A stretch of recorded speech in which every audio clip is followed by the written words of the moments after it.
is that? That's an arrowhead. That's what it looked like, and I thought, but that can't be, because even I know that. It's wee. It's a wee. Is this the first one this year? No. Really? This Nice. is probably the third or the fourth. All right, so that's quartz. But that's definitely the smallest. Yeah. So. Wow, the stuff. We have about 400 of these in our collection so far. So, and then we'll add this one to, you know. It turns out we have a great early woodland site. We got carbon dates. It's the earliest early woodland site that has this particular kind of pottery and these kind of points on it. This is just great stuff, I can just tell you that. Even this, my untrained eyes, this is just great stuff. This is 1750s. This is the height of its popularity while the Washingtons are here, and it has a very short time period that is popular. It's popular until about 65, I guess. So 55 to 65, is that about right? Sure. So, okay. So that was here when the Washingtons were here. Without a doubt. Look at that. So. All right, Judy, start talking. Chinese export porcelain. This is the wig curler, or wig curler fragment. There are several different sizes that have been found here on the site, and we're hoping once we bring that into the lab and wash it up and catalog it, we might be able to find its match with the collection that we already have it. So that's one of the wig curlers that we hear about. That's one of the wig curlers. It's just half a wig curler.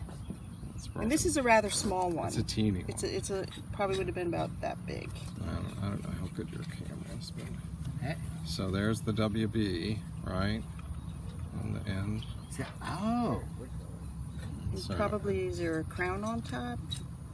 there isn't on this one. Oh, there isn't. What's the WB stand for? I should know that. This is wish we knew. What's a WB? Okay. Wishing, I don't know. There has to be, so it's somebody's initials. We don't know who the maker of this was.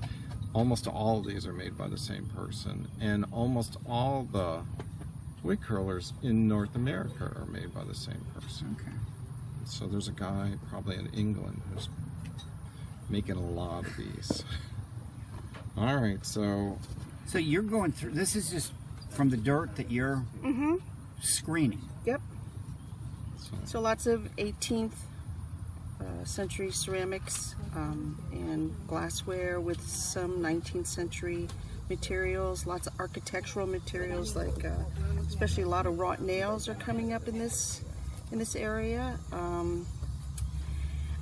Pipe stems, tobacco pipe stems to go with the bowl fragments.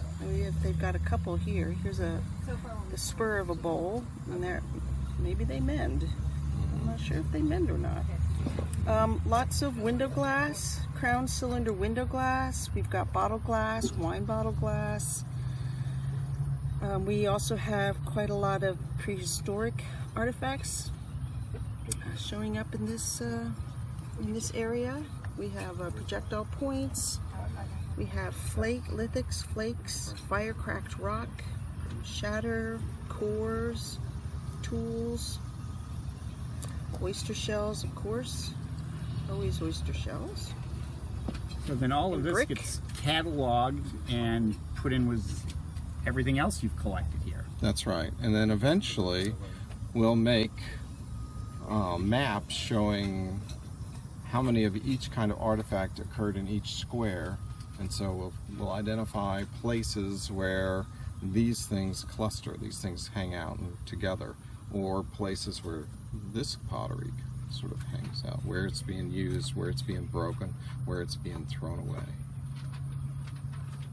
This one in particular is really easy to, because it's pretty rare. And so this one seems to be hanging out in the area that we dug last year in the most part. And so this will make us wonder about what's, you know, if the area we dug last year and the area we're digging this year are related.